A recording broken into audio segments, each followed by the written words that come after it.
사도행전 18장입니다. 사도행전 18장 18절에서 28절입니다. 사도행전 18장 18절에서 28절 말씀 제가 먼저 읽겠습니다. 바울은 더 여러 날 머물다가 형제들과 작별하고 배 타고 수리아로 떠나갈새 브리스길라와 아굴라도 함께하더라. 바울이 일찍이 서원이 있었으므로 갱그리아에서 머리를 깎았더라. 에베소에 와서 그들을 거기 머물게 하고 자기는 회당에 들어가서 유대인들과 변론하니 여러 사람이 더 오래 있기를 청하되 허락하지 아니하고 작별하 이르되 만일 하나님의 뜻이면 너희에게 돌아오리라 하고 배를 타고 에베소를 떠나 가이사랴에 상륙하여 올라가 교회의 안부를 물은 후에 안디옥으로 내려가서 얼마 있다가 떠나 갈라디아와 부르기아 땅을 차례로 다니며 모든 제자를 굳건하게 하니라. 알렉산드리아에서 난 아볼로라 하는 유대인이 에베소에 이르니 이 사람은 언변이 좋고 성경에 능통한 자라. 그가 일찍이 주의 도를 배워 열심으로 예수에 관한 것을 자세히 말하며 가르치나 요한의 세례만 알 따름이라. 그가 회당에서 담대히 말하기 시작하거늘 브리스길라와 아굴라가 듣고 데려다가 하나님의 도를 더 정확하게 풀어 이르더라. 아볼로가 아가야로 건너가고자 하므로 형제들이 그를 격려하며 제자들에게 편지를 써 영접하라 하였더니 그가 가매 은혜로 말미암아 믿은 자들에게 많은 유익을 주니 함께 읽습니다. 이는 성경으로서 예수는 그리스도라고 증언하여 공중 앞에서 힘있게 유대인의 말을 이김이라. 저는 운동과 취미생활로 자전거를 탑니다. 운동에도 참 좋지만 하체 근육이 좀 발달이 돼서 좋지만 자전거를 타고 가면 차에서는 볼 수 없는 아름다운 풍광과 경치를 보는 게 참 좋습니다. 특별히 자전거 길은 이 강을 따라 잘 되어 있는데요, 제가 이제까지 자전거 길을 가본 중에 갈 때마다 감탄이 나오는 장소가 있어요.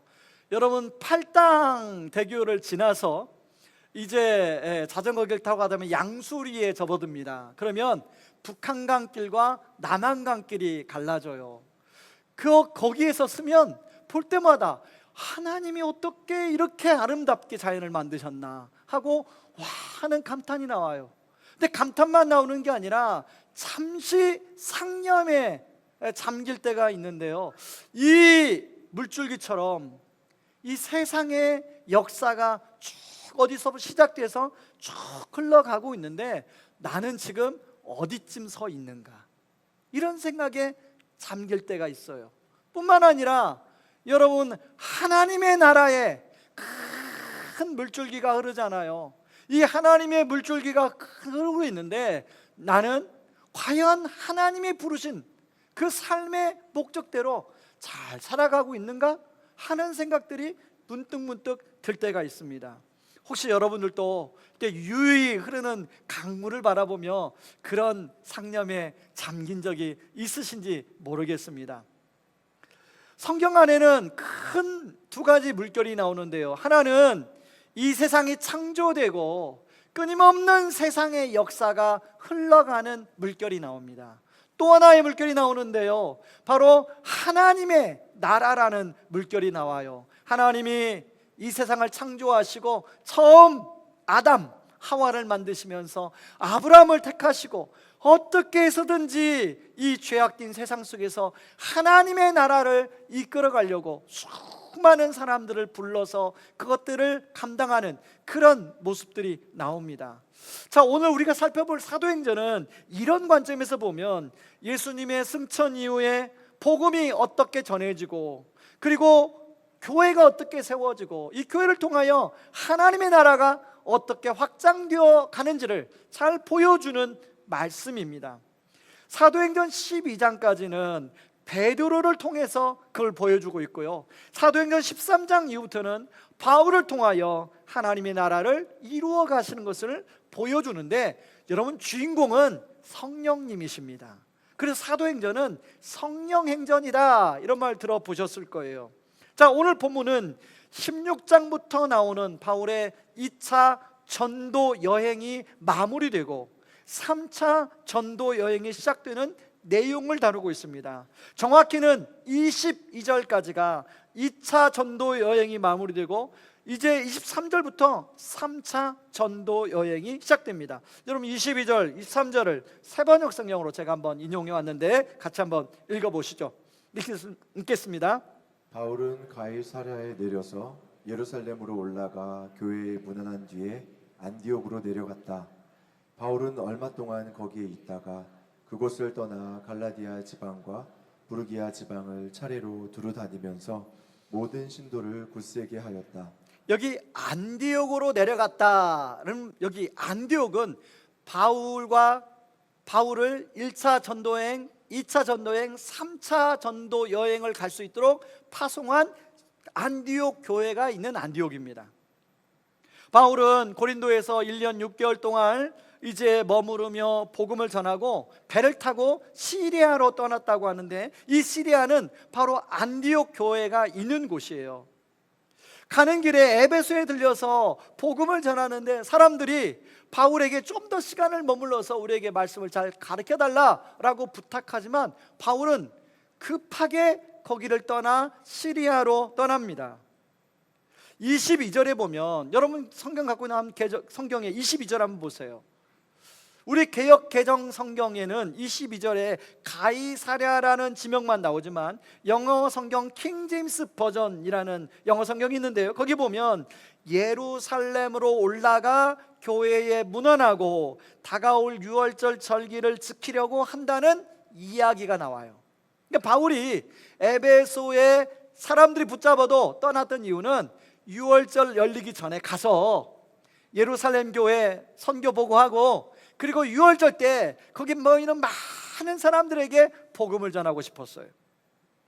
자, 그런 다음 그는 자신을 파송해 준 안디옥 교회로 가서 사역 보고를 합니다. 여기까지가 2차 전도 여행이에요. 그런 다음에 이제 3차 전도 여행이 시작되는데요, 23절에 보니까 안디옥에 얼마 머무르지 않아요. 다시금 갈라디아 지방과 부르기아 지방을 차례로 다니며 제자들을 굳세게 하였더라, 이렇게 성경에 나오죠.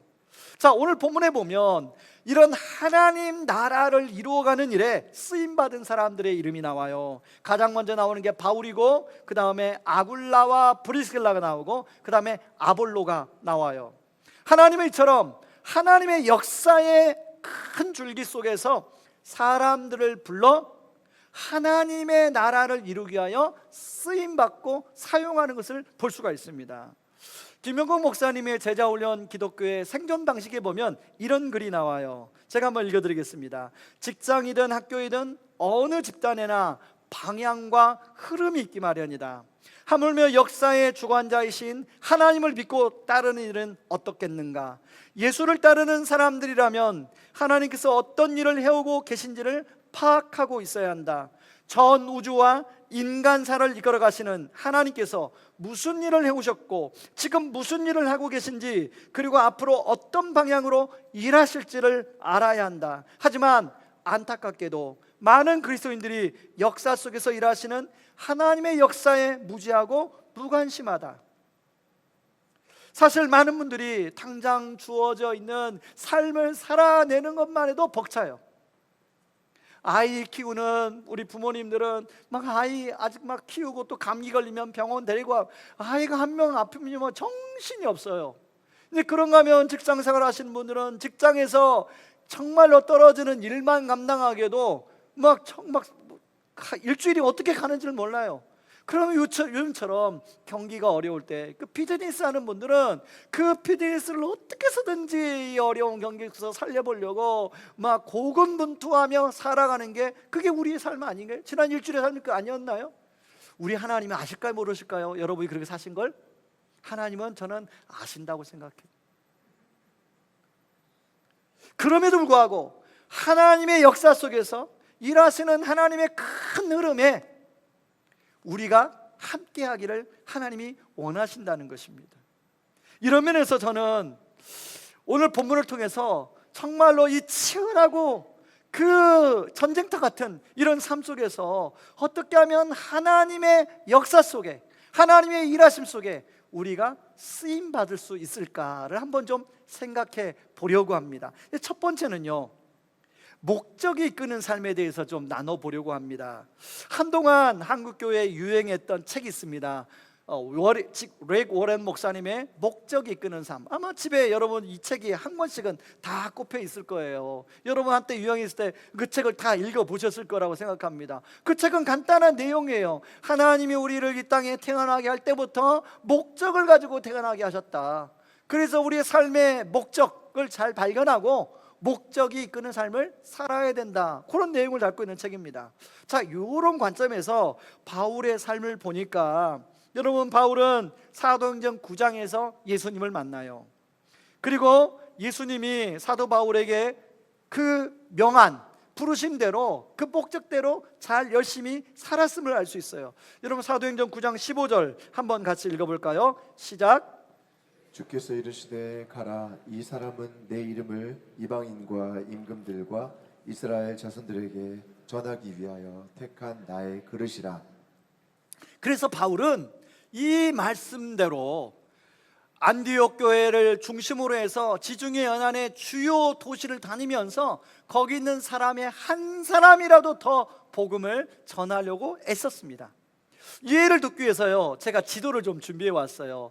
자, 바울의 1차 전도 여행입니다. 이게 지금, 자, 시계 방향으로 처음에는 가서 복음을 전했어요. 자, 그 다음에 2차 전도 여행을 보여주세요. 여기에 빨간색이 2차 전도 여행 지도인데요, 시계 반대 방향으로 가서 복음을 전합니다. 그리고 검은색이 3차 전도 여행인데 역시나 시계 반대 방향으로 돌아서 복음을 전하는데, 그 2차 전도 여행과 3차 전도 여행의 차이는 3차 전도 여행은 안디옥으로 돌아오지 않아요. 로마로 가서 로마에서 바울이 마지막 순교를 하게 됩니다. 자, 이런 면에서 분명한 것은 바울은 하나님의 부르심, 삶의 목적이 이끄는 삶을 살았다는 거예요. 자, 그런데 바울은 사도로 부름받았기 때문에 그럴 수 있지 생각하는데, 여러분 오늘 본문에 나오는 아굴라와 브리스길라는 어떨까요? 고린도에 오기 전까지만 해도 이 사람들은 로마에서 텐트를 만들어서 비즈니스를 하는 사람들이었다고 말씀을 드렸습니다. 여러분, 비즈니스 하는 사람들은 비즈니스만 정말로 집중해서 해도게 될까 말까예요. 얼마나 많이 이 비즈니스를 해서 성공시키느냐, 이게 이분들의 삶의 목적이었어요. 그런데 고린도에 와서 바울을 만납니다. 바울을 만난 다음에 삶의 목적에 변화가 온 것 같아요. 어떻게 할 수 있냐면 18절 한번 보세요. 18절, 여러분 성경을 보세요. 18절. 자, 18절에 보니까 1년 6개월 동안 고린도에서 복음을 전하다가 바울이 이제 떠납니다. 그때 아굴라와 브리스길라도 함께 떠나요. 제가 지난주에 말씀드렸잖아요. 아굴라와 브리스길라가 텐트를 만들고 팔고 그러면 거래처가 생기고 단골 고객이 생기고 그렇잖아요. 그래서 그 지역에 오래오래 비즈니스 하는 분들이 그 지역에 거점 지역을 잡고 오래오래 하는 게 그 비즈니스예요. 그런데 거기를 떠났다는 것은 단골 고객도 포기하고 거래처도 포기하고 그랬다는 거예요. 그러면 이 아굴라와 브리스길라에게 그걸 포기할 만한 더 큰 이유가 있을 거 아니겠어요? 우리도 그렇잖아요. 그렇다면 아굴라와 브리스길라가 왜 과감히 바울을 따라갔을까? 저는 삶의 목적이 달라졌기 때문이라는 생각이 해봤어요.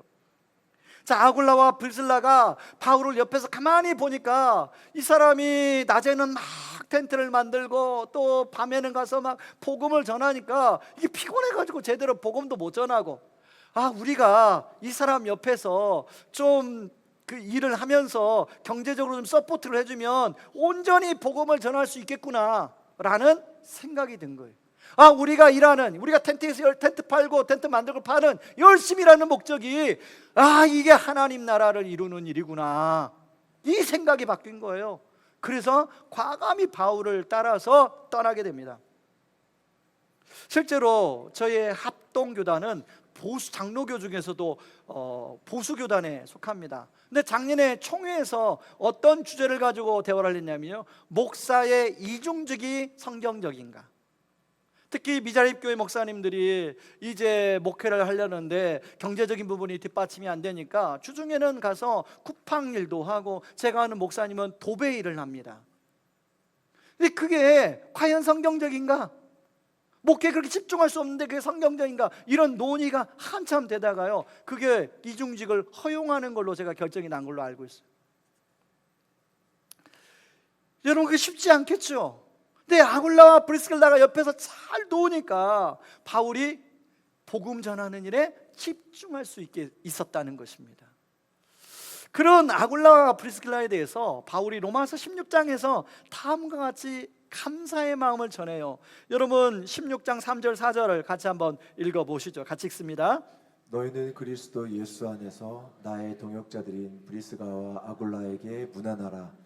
그들은 내 목숨을 위하여 자기들의 목까지도 내놓았나니 나뿐 아니라 이방인의 모든 교회도 그들에게 감사하느니라. 이 말씀 비춰보면 바울도 주님 앞에 갔을 때 상급이 크겠지만 아글라와 브리스길라도 참 주님 앞에 칭찬을 많이 받았을 거란 생각을 해봅니다.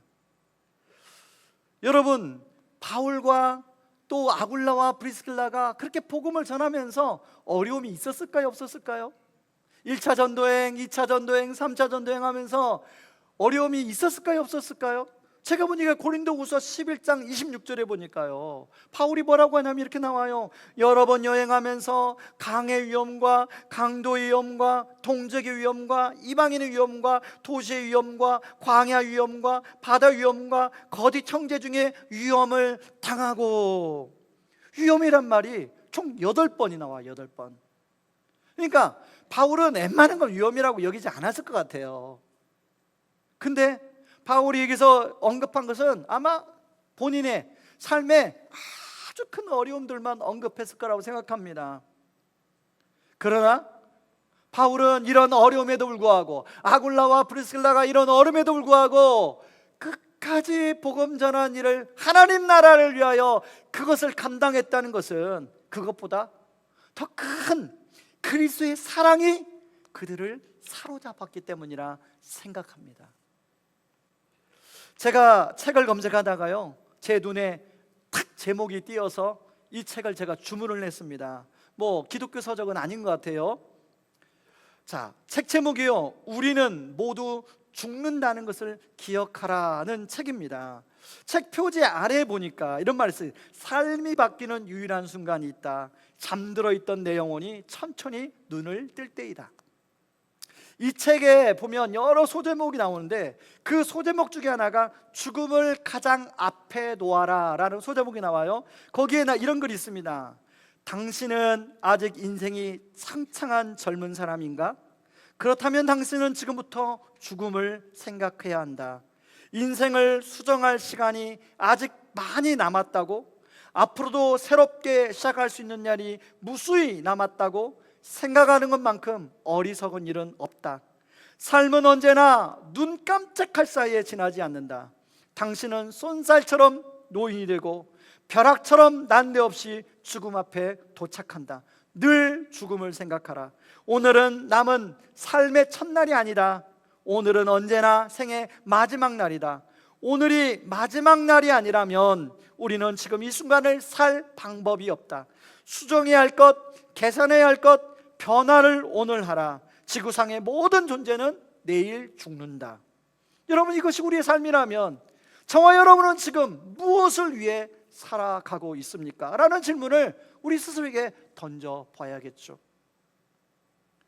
저는 아굴라와 브리스길라 안에 이런 삶의 목적이 하루아침에 변한 게 아니라 아마 이러한 질문들이 아굴라와 브리스길라 안에 끊임없이 있었기 때문에 그의 삶의 목적이 바뀌었다고 생각을 해봐요. 그렇다면 우리는 과연 하나님이 원하시는 삶의 목적이 이끄는 삶을 살고 있는가를 질문해 봐야겠죠. 아니면 그저 주어진 나의 삶을 살아내느라 정신없이 분주하게 살고 있는가? 웨인다이어 책 제목처럼 우리가 죽는다는 것을 기억한다면 더 늦기 전에 삶의 목적을 점검할 필요가 있다는 것입니다. 바라기는 저와 우리 모든 성도님들이 삶의 목적을 다시 한번 점검하고 정말 삶의 목적이 이끄는 삶을 살아가기를 주님의 이름으로 축원합니다. 자, 그런가 하면요, 두 번째, 영적 부모의 꿈 함께 꾸자는 겁니다. 오늘 본문은 고린도에서 시작해서 고린도로 마치게 됩니다. 27절에 나오는 아가야라는 지명은 고린도의 지역 이름이에요. 바울은 1년 6개월 동안 고린도에서 복음을 전하고 이제 다른 곳에 가서 복음을 전하고자 고린도를 떠납니다. 그러면 당연히 고린도에 영적 지도자가 공석이 생기겠죠. 그런데 여러분, 하나님은 그 영적 바울이 떠난 그 영적 빈자리에 누구를 세운지 아십니까? 바로 아볼로라는 사람을 세워요. 고린도전서 3장 6절에 바울이 이렇게 말합니다. 같이 읽어볼까요? 나는 심었고 아볼로는 물을 주었으되 오직 하나님께서 자라나게 하셨나니. 바울이 고린도 교회를 개척했어요. 두 번째 영적 지도자가 누가 오냐면 아볼로가 와요. 자, 그런데 여러분, 오늘 24절 25절에 보면 이 아볼로가 알렉산드리아에서 왔는데요, 언변이 좋고 성경이 능통했다고 나와요. 그런데 예수님을 믿긴 믿는데 요한의 세례까지만 알아. 그 이후로는 몰라요. 근데 이 아볼로를 집에 데려다가 말씀을 가리킨 사람이 바울이 아니라 아굴라와 프리스길라가 있다는 거예요. 이거 이상하지 않아요? 아니, 바울이 직접 가르쳐야 제대로 가르치는 거지. 여러분, 담임 목사가 가르쳐야 직접 가르친다고 여러분 생각하잖아요. 부목사님이 양육훈련하면 막 잘 지원도 안 하잖아요. 뭐 비유가 맞았는지 모르겠지만 지원하라는 겁니다. 우리 이정복 목사님이 저보다 훨씬 더 영성이 있어요. 그래서 풍성한 삶의 첫걸음 여러분 지원해서 많은 은혜를 받으시기 바랍니다. 우리 청년들이 정말로 우리 이 목사님의 메시지를 통해서 이렇게 되게 은혜를 받는데요. 제가 어떻게 할까요? 우리 집에 애를 통해서 알잖아요. 목사님, 아버지, 아빠, 내가 최근에 뭐 아빠 설교도 많이 듣고 많이 들었는데 나 지난주에 우리 목사님 설교에 내가 감명이 됐어. 나 그래서 그렇게 살고 싶어. 이러더라고요. 조금 약간 기분이 좀 언짢았어요. 어떻든 여러분, 아굴라와 브리스길라가 아볼로를 자신의 집으로 가서 하나님의 말씀을 가르치는데요, 여러분 사도행전 18장 26절 우리말 성경으로 한번 읽어보시죠. 같이 읽습니다. 그가 회당에서 담대히 말하기를 시작하자 그의 말을 들은 브리스길라와 아굴라는 그를 집으로 데려다 하나님의 도에 대해 더욱 정확하게 설명해 주었습니다. 우리는 여기서 의아할 수 있어요. 아니 바울, 왜 하나님은 왜 아굴라 브리스길라 하려고 해도 하나님께서 야야야 네가 말고 바울이 직접 해 이렇게 할 수 있는데 여기에 비밀이 있습니다. 이렇게 하신 비밀이 있어요. 하나님 나라를 이루어가는 비밀이에요. 이게 뭐냐면 저를 따지실래 영적 재생산의 비밀, 영적 재생산의 비밀.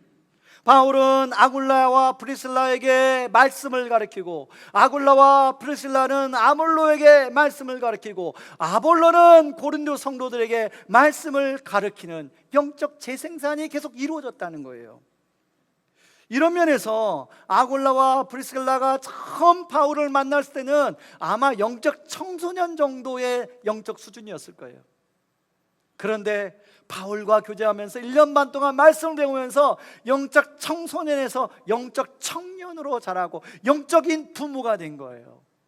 바울이 볼 때 맡길 수 있는 것이죠. 아볼로를 맡길 수 있는 것이죠.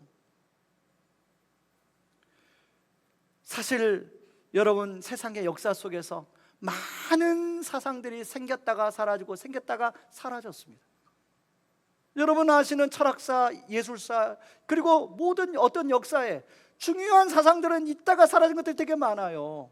그런데 2000년 전에 갈릴리에서 참 능력도 없는 그냥 어부였던 사람들 몇 명이 모여가지고 그 예수님 나사렛이라는 그 예수한테 들었던 어떤 말씀 몇 마디를 가지고 예수님은 떠나가 버렸는데 그게 어떻게 사라지지 않고 지금까지 이 온 세상 사람들에게 영향을 미치는 그 생명의 복음이 되었을까요?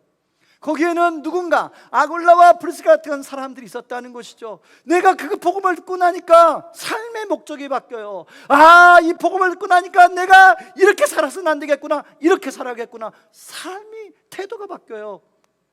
그러니까 내가 만난 예수를 또 다른 사람에게 전하는 거예요. 내가 만난, 내가 깨달은 은혜의 말씀을 또 다른 사람에게 전하는 거예요. 그럼 그 사람의 삶이 바뀌어요. 그리고 그 사람도 내가 또 누구 다른 사람에게 전하는 거예요. 그러면서 복음이 한 사람에게 또 다른 사람에게 전수되고, 이 사람을 통하여 또 다른 사람에게 복음이 전수돼서 이 복음이 그렇게 사람들 통하여 아무리 핍박이 있고 아무리 어려움이 있어도 우리에게까지 이 복음이 전해져 왔다는 것입니다. 여러분 마찬가지입니다. 여러분이 누구로부터 예수를 믿게 되었는지 모르겠어요. 만약에 부모님이라면 여러분의 부모님은 만약에 누구로부터 예수를 믿게 되었을까요? 부모님의 부모님은요, 그 중에는 우리나라 초대교회사에 보면 순교하신 분들이 계세요.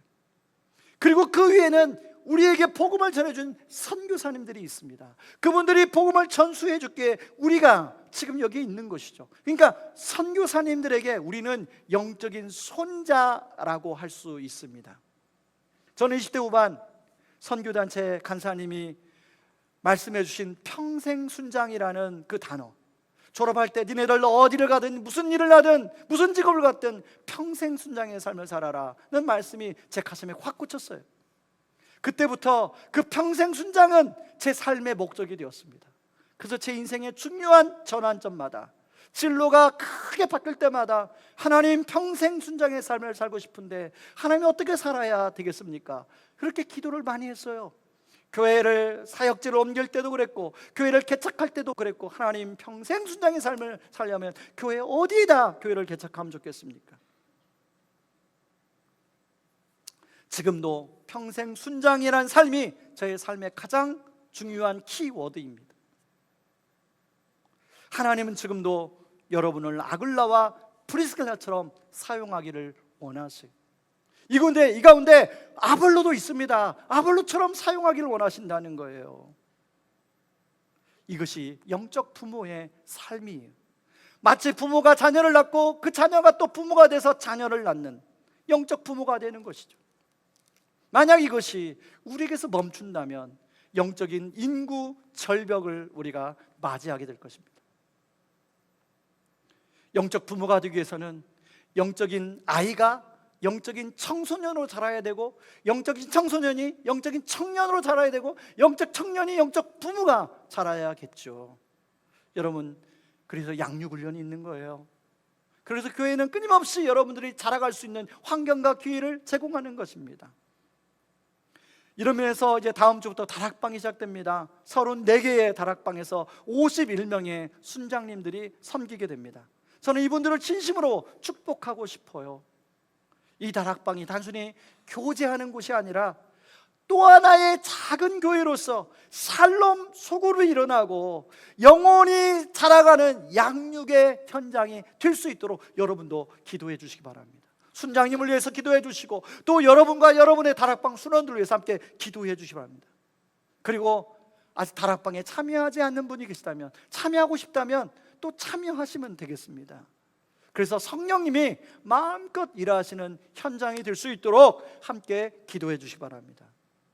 사실 우리가 이런 영적 부모의 꿈을 우리가 갖는 것은요, 이미 우리를 위해서 영적 부모가 되어주신 예수님 때문입니다.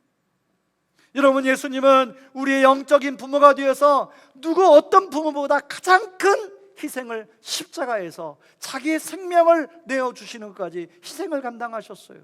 그리고 지금도 우리와 함께 해주신다고 약속하고 있습니다. 그리고 예수님을 우리가 영적인 부모의 삶을 살도록 우리를 초대하셨어요. 여러분, 마태복음 18장 18절 20절 말씀 같이 한번 우리 읽어볼까요? 예수께서 나와 말씀하여 이르시되 하늘과 땅의 모든 권세를 내게 주셨으니 그러므로 너희는 가서 모든 민족을 제자로 삼아 아버지와 아들과 성령의 이름으로 세례를 베풀고 내가 너희에게 분부한 모든 것을 가르쳐 지키게 하라. 볼지어다 내가 세상 끝날까지 너희와 항상 함께 있으리라 하시니라. 여러분, 이 명령은 여러분 잘 아실 거예요. 주님의 지상명령으로 알고 있어요. 주님이 마지막 승천하기 전에 제자들에게 한 명령이라고 우리가 알고 있습니다. 근데 저는 이 말씀을 그렇게 예전에 그렇게 생각했어요. 근데 제가 이 말씀을 제대로 알고 나면 이게 명령이 아니구나, 우리를 향한, 나를 향한 배려의 말씀이구나. 여러분, 우리가 영적인 부모로 살 때 제대로 내가 살고 성령 충만해지더라고요. 그런데 관심이 없고 그냥 내 멋대로 살게 되면 막 신앙생활도 제대로 안 되더라고요. 주님은 아셨어요. 너희들이 누군가를 가서 제자를 삼을 때 바로 너희들이 살 수 있다. 그게 너희들의 신앙을 지키는 것이다. 너희들이 정말로 삶이 얼마나 전쟁터 같냐, 그런 전쟁터 속에서 너희들이 믿음을 지키고 신앙을 지키고 하나님 나라를 꿈꿀 수 있는 것은 너희들이 영적 부모가 되어야만 가능하다라고 그래서 말씀하신 거예요. 저는 이 영적인 부모의 꿈, 이 주님이 말씀하신 영적 부모의 꿈을 우리가 함께 꾸는 그런 1학기가 되기를 바랍니다. 말씀에 결론을 맺습니다. 여러분, 하나님께서 이 자리에 여러분에게 말씀하십니다. 너는 어디에 서 있느냐? 제가 좋아하는 찬양 중에 아주 오래된 찬양이 있습니다. 땅끝에서라는 찬양이에요. 후렴에 보면 이런 얘기 나옵니다. 땅끝에서 주님을 맞으리 주께 드릴 노래 가득 안고, 땅끝에서 주님을 맞으리 주께 드릴 열매 가득 안고, 그리고 마지막에 땅의 모든 꽃 찬양하라 주님 오실 길을 예비하라. 아마 저나 여러분들이나 마지막에 다 주님 앞에 섰을 때 이 주님께 찬양을 올려드릴 거예요. 그때 주께 드릴 노래 가득 안고 같이 찬양하는 저와 여러분 되기를 주님의 이름으로 축원합니다. 다 같이 한번 일어나시기 바랍니다. 같이 일어나셔서 이 찬양 같이 하시죠. 땅 끝에서 같이 찬양하겠습니다.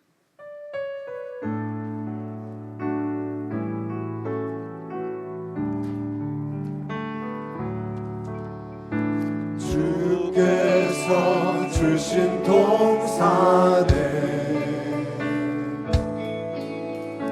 땀 흘리며 씨를 뿌리며 내 모든 삶을 드리리. 날 사랑하시는 내 주님께 비바람 앞을 가리고 내 육체를 쇠잔에 져도 내 모든 삶을 드리리. 내 사모하는 내 주님께 땅 끝에서 주님을 맞으리 주께 드릴 열매 가득 안고 땅 끝에서 주님을 배우리 주께 드릴 노래 가득 안고 땅의 모든 끝 찬양하라 주님 오시길 예비하라 땅의 모든 끝에서 주님을 찬양하라 영광의 주님 땅 끝에서 주님을 우리 손 들고 찬양합니다. 땅 끝에서 주님을 맞으리 주께 드릴 열매 가득 안고 땅 끝에서 주님을 배우리 주께 드릴 노래 가득 안고 땅의 모든 끝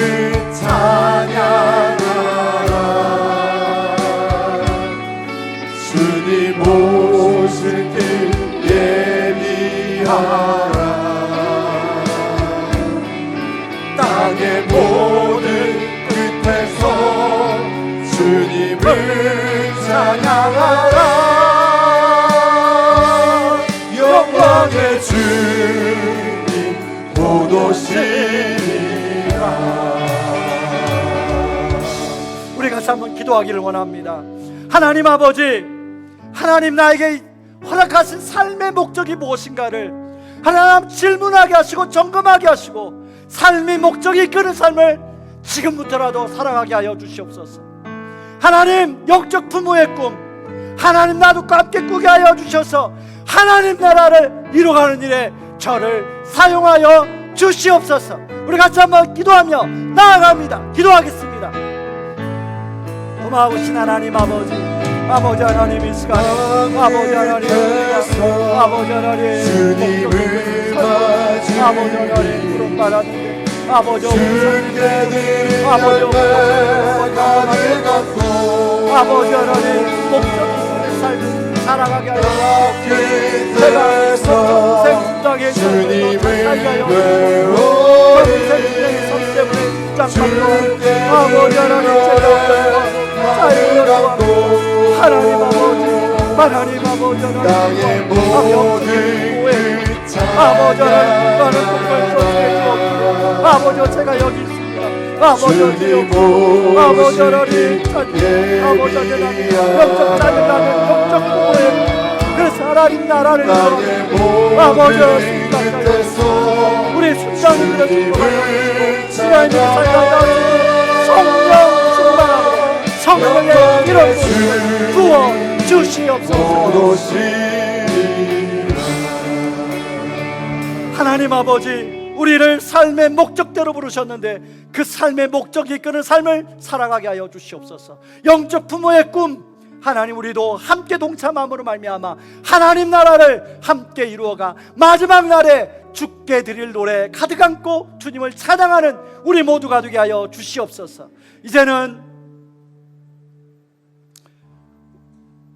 우리를 사랑하시는 우리 주 예수 그리스도의 은혜와 그 크신 하나님의 사랑하심과 성령 하나님의 위로 충만하심의 역사가 삶의 목적에 이끄는 삶을 살아 영적인 부모의 꿈을 함께 실현하기를 원하는 오늘 예배드리는 모든 성도님들의 삶 위에 이제로부터 영원토록 함께 계시기를 주님의 이름으로 축원하옵나이다. 아멘.